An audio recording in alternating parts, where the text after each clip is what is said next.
ಓಂ ಗುರುಭ್ಯೋ ನಮಃ. ಗುರು ಶ್ರೀ ರಾಘವೇಂದ್ರ ಸ್ವಾಮಿಯೇ ನಮಃ. ಸಮಸ್ತ ಕನ್ನಡ ನಾಡಿನ ಜನತೆಗೆ ನಾನು ನಿಮ್ಮ ಪಂಡಿತ್ ಸಾಯಿ ಸ್ವರೂಪ್ ದೀಕ್ಷಿತ್.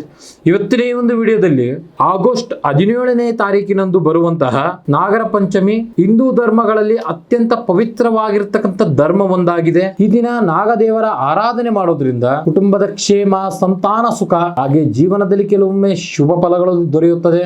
ಅದೇ ಸಮಯದಲ್ಲಿ ಕೆಲವೊಂದಿಷ್ಟು ರಾಶಿಗಳಿಗೆ ಅನುಕೂಲಕರ ಬೆಳವಣಿಗೆಗಳು ಕಂಡು ಬರ್ತದೆ. ಹಾಗಾದ್ರೆ ಆ 5 ರಾಶಿಗಳು ಯಾವುದು ಅಂತ ಈ ಒಂದು ವಿಡಿಯೋದಲ್ಲಿ ತಿಳಿಸ್ಕೊಡ್ತೀನಿ. ಯಾರಲ್ಲಿ ಈ ಒಂದು ವಿಡಿಯೋ ನೋಡ್ತಿದ್ರೆ ಕೊನೆವರೆಗೂ ವಿಡಿಯೋ ನೋಡಿ. ಹಾಗೂ ಹೆಚ್ಚಿನ ವಿಡಿಯೋಗಳಿಗಾಗಿ ನಮ್ಮ ಒಂದು ಯೂಟ್ಯೂಬ್ ಚಾನಲ್ ನ ಲೈಕ್ ಮಾಡಿ, ಶೇರ್ ಮಾಡಿ, ಸಬ್ಸ್ಕ್ರೈಬ್ ಮಾಡಿಕೊಳ್ಳಿ. ಮೊದಲನೇ ರಾಶಿಯಾಗಿ ಮೇಷರಾಶಿ. ಮೇಷರಾಶಿಯವರಿಗೆ ಬಹಳ ದಿನದಿಂದ ನಿಂತಿರ್ತಕ್ಕಂಥ ಕೆಲಸ ಕಾರ್ಯಗಳು ವೇಗ ಪಡ್ಕೊಳ್ತದೆ. ಹಣಕಾಸಿನ ವಿಚಾರದಲ್ಲಿ ನೆಮ್ಮದಿ ಸಿಗುವಂತದ್ದು ಬಹಳ ಇದೆ. ಕುಟುಂಬದಲ್ಲಿ ಶುಭ ಸಮಾರಂಭಗಳ ಮಾತು ಕೇಳಿ ಬರ್ತದೆ. ಇನ್ನು ಎರಡನೇ ರಾಶಿಯಾಗಿ ಸಿಂಹರಾಶಿ. ಸಿಂಹರಾಶಿಯವರಿಗೆ ಗೌರವ ಮತ್ತು ಪ್ರಭಾವ ಹೆಚ್ಚಾಗುತ್ತದೆ. ನಿಮ್ಮ ಪರಿಶ್ರಮಕ್ಕೆ ತಕ್ಕ ಮೆಚ್ಚುಗೆ ಸಿಗುವಂತದ್ದಿದೆ. ವ್ಯಾಪಾರದಲ್ಲಿ ಒಂದು ಉತ್ತಮ ಬೆಳವಣಿಗೆಗಳು ಕಂಡು ಬರ್ತದೆ. ಮೂರನೇ ರಾಶಿಯಾಗಿ ತುಲಾರಾಶಿ. ತುಲಾರಾಶಿಯವರಿಗೆ ಒಂದು ಆರ್ಥಿಕ ಪರಿಸ್ಥಿತಿ ನಿಧಾನವಾಗಿ ಸುಧಾರಿಸುತ್ತದೆ. ಕುಟುಂಬದಲ್ಲಿ ಒಂದು ಸಂತೋಷದ ವಾತಾವರಣ ದೊರೆಯುತ್ತದೆ.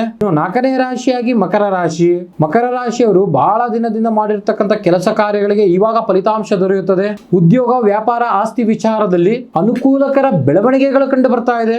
ಇನ್ನು ಐದನೇ ರಾಶಿಯಾಗಿ ಮೀನರಾಶಿ. ಮೀನರಾಶಿಯವರಿಗೆ ಮನಸ್ಸಿನ ನೆಮ್ಮದಿ ಹಾಗೂ ಹೊಸ ಒಂದು ಆತ್ಮವಿಶ್ವಾಸ ದೊರೆಯುತ್ತದೆ. ಕುಟುಂಬದ ಒಂದು ಸಹಕಾರ, ಹಿರಿಯರ ಆಶೀರ್ವಾದದಿಂದ ಪ್ರಮುಖ ಕೆಲಸ ಕಾರ್ಯಗಳು ನೆರವೇರುತ್ತದೆ.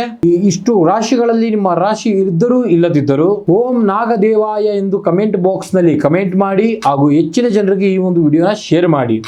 ಇನ್ನು ನಿಮ್ಮ ಜೀವನದ ಯಾವುದೇ ಸಮಸ್ಯೆ ಆಗಿರ್ಬೋದು, ಪ್ರೀತಿ ಪ್ರೇಮದಲ್ಲಿ ತೊಂದರೆ, ಗಂಡ ಹೆಂಡತಿ ಸಮಸ್ಯೆ, ಮನೆಯಲ್ಲಿ ಆಸ್ತಿ ವಿಚಾರ, ಕೋರ್ಟ್ ಕೇಸ್, ಜಾಗ ಜಮೀನು ಇತ್ಯಾದಿ ಆರೋಗ್ಯ ಸಮಸ್ಯೆ ಯಾವುದೇ ಇರಲಿ, ದೂರದ ಊರಿನವರಿಗೆ ಫೋನ್ ಕಾಲ್ ಮುಖಾಂತರ ಪರಿಹಾರ ಸೂಚಿಸಲಾಗುತ್ತದೆ.